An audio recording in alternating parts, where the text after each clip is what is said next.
23শে December 7ই পৌষ থেকে শুরু হচ্ছে শান্তিনিকেতন ঐতিহ্যবাহী শতাব্দীর প্রাচীন শান্তিনিকেতন পৌষ মেলা। এবছর শান্তিনিকেতন পৌষ মেলা 6 দিনের, অর্থাৎ 23, 24, 25, 26, 27, 28 এই 6 দিন শান্তিনিকেতন পৌষ মেলা বীরভূমের শান্তিনিকেতনের পূর্বপল্লীর মাঠে অনুষ্ঠিত হবে। অবশ্যই আমি এই মুহূর্তে দাঁড়িয়ে রয়েছি সেই শান্তিনিকেতনের পূর্বপল্লীর ভুবনডাঙ্গার যে শান্তিনিকেতন পৌষ মেলার মাঠ গ্রাউন্ড, সেই গ্রাউন্ডে আমরা দেখতে পাচ্ছি যে মূলত বলা যেতে পারে যে শান্তিনিকেতন পূর্বপল্লীর যে পৌষ মেলার মাঠ, সেই মাঠ যুদ্ধকালীন তৎপরতায় পরিষ্কার পরিচ্ছন্নতার যে কাজ, সেই কাজ শুরু করে দিয়েছে বিশ্বভারতী বিশ্ববিদ্যালয় কর্তৃপক্ষ, শান্তিনিকেতন ট্রাস্ট, সর্বোপরি বিশ্বভারতীর কর্মী পরিষদ। অবশ্যই আর হাতে মাত্র কয়েকটা দিনের অপেক্ষা, তারপরে এই মেলা।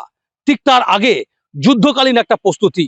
দফায় দফায় বিশ্বভারতী বিশ্ববিদ্যালয় কর্তৃপক্ষ, শান্তিনিকেতন ট্রাস্ট, বিশ্বভারতী কর্মী পরিষদ ভুবনডাঙ্গার পূর্বপল্লীর এই যে শান্তিনিকেতনের মাঠ, সেই মাঠ তারা কিন্তু পরিদর্শন করছেন, খুঁটিয়ে নাটিয়ে দেখে নিচ্ছেন।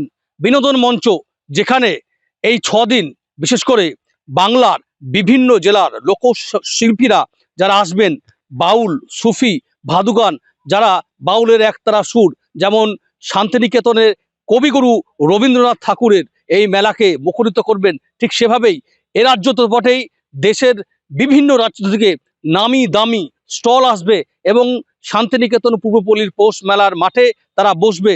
খুব স্বাভাবিকভাবেই একটা যুদ্ধকালীন প্রস্তুতি, একটা চূড়ান্ত পর্যায়ের একটা প্রিপারেশনের যে ছবি, সেই ছবি কিন্তু উঠে আসছে। অবশ্যই বিশ্বভারতী বিশ্ববিদ্যালয় কর্তৃপক্ষ তরফ থেকে বলা হচ্ছে, শান্তিনিকেতন ট্রাস্টের তরফ থেকে বলা হচ্ছে যে এবছর শান্তিনিকেতন পৌষ মেলা সমস্তটাই পরিবেশ বান্ধব হবে, অর্থাৎ আদালতের নির্দেশ অনুযায়ী কোথাও যাতে দূষণ না হয়, যাতে কোনো রকমে পরিবেশ বিঘ্নিত না হয়, সেই বিষয়টির উপর সবচেয়ে বেশি জোর দেওয়া হয়।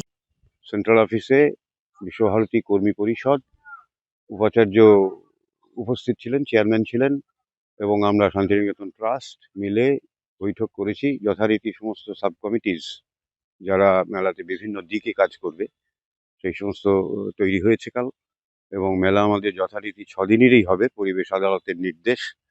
সেই অনুযায়ী আমাদের কোনো ভাঙা মেলা থাকবে না। তো এই 6 দিনের মেলা মানে 28 তারিখ রাত 12টার পর শেষ হয়ে যাচ্ছে। তারপর কিন্তু নো এন্ট্রি, কাউকে ঢুকতে দেওয়া হবে না। একটাই এক্সিট গেট খোলা থাকবে, সেখান দিয়ে মানুষ শুধু বেরোতে পারবেন। তো সেইভাবে স্ট্রিক্টলি এটা ফলো করে আমাদের করা হবে যাতে পরিবেশ বান্ধব বজায় থাকে। আর কমিটি আজ থেকে কাজ শুরু করে দিয়েছে। এই তো আমি এখন ওদের সাথে মাঠ পরিদর্শন করলাম। মাঠে যে সমস্ত জঙ্গল বা উঁচু নিচু খাল ঢিপ রয়েছে সেগুলো সমস্ত সব ঠিকঠাক করে ইরেকশন এবং লেইং আউট করা হবে। কাজ শুরু হয়ে গেছে, কাজ ভালোভাবেই হবে, এবার অনেক আগেই হয়েছে। আশা করি গত বছর নর্থ ইস্ট থেকে যেমন অল্প সময়ের জন্য আসতে পারেননি, এবছর সবাই আসবেন মেঘালয় থেকে। আমরা ব্যবসায়িক মহল তো অবশ্যই খুশি, কারণ ব্যবসায়ীদের একটা আর্থসামাজিক ব্যাপার একটা আছে।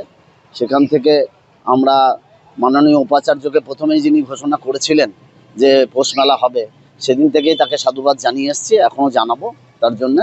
কারণ এর আগে অনেক ঘাত প্রতিঘাতে এই ব্যবসায়ী সমাজ এই পৌষ মেলা বাঁচাও কমিটির নাম দিয়ে পৌষ মেলাটাকে বাঁচিয়ে রেখেছিল, এবং এবছর যে প্রথমেই উনি সদর্থক ভূমিকা নিয়েছেন তার জন্য আবার তাকে আমরা অভিনন্দন জানাই যে সুষ্ঠুভাবে এই পৌষ মেলা করার জন্য যা যা সহযোগিতা, যদিও উনি খুব পজিটিভ দিক, ওনার এইটা আমাদের খুব ভালো লেগেছে, যা যা সহযোগিতার দরকার ব্যবসায়ী সমাজ থেকে, কারণ ব্যবসায়িকরাই হচ্ছে পৌষ মেলা আর মূল তার কেন্দ্রবিন্দু, কারণ এরাই সমস্ত মেলাটাকে বাঁচিয়ে রেখেছে।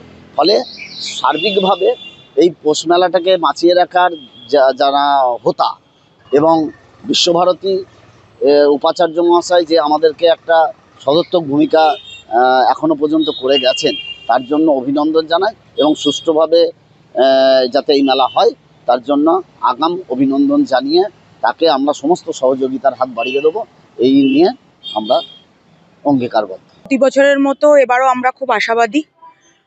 আমাদের যেমন অর্থনৈতিক দিক থেকেও একটা উপকার হয়, আর আমরা আমাদের এই হস্তশিল্পটাকে প্রচুর পর্যটকের কাছে ডিসপ্লে করতে পারি।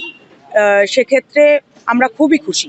শুধু তাই নয়, স্টল বুকিং এর ক্ষেত্রেও কড়া প্রশাসন, এমনটাই বিশ্ববিদ্যালয় কর্তৃপক্ষের তরফ থেকে কিন্তু বলা হচ্ছে। অবশ্যই বেশ কিছু বছর পর আবার নতুন করে বলা যেতে পারে যে জাঁকজমকভাবে এবছর শান্তিনিকেতন অর্থাৎ রবীন্দ্রনাথের এই পুণ্যভূমির মাটিতে পূর্বপল্লীর শান্তিনিকেতন পৌষ মেলার মাঠে এই পৌষ মেলা অনুষ্ঠিত হয়। খুব স্বাভাবিকভাবেই বলা যেতে পারে যে এখানকার যারা ব্যবসায়ী, যারা পর্যটনের সাথে যুক্ত, সেই সমস্ত মানুষজন আবার নতুন করে আশায় বুক বেঁধেছেন, সেটা কিন্তু বলা যেতে পারে। অবশেষে এক কথায় বলা যেতে পারে পূর্বপল্লীর এই যে ভুবনডাঙ্গার মাঠ, সেই মাঠে এখন যুদ্ধকালীন ব্যস্ততা। শান্তিনিকেতন থেকে ক্যামেরায় অনির্বাণ পাজার সাথে মনা বীরবংশী, কলকাতা টিভি।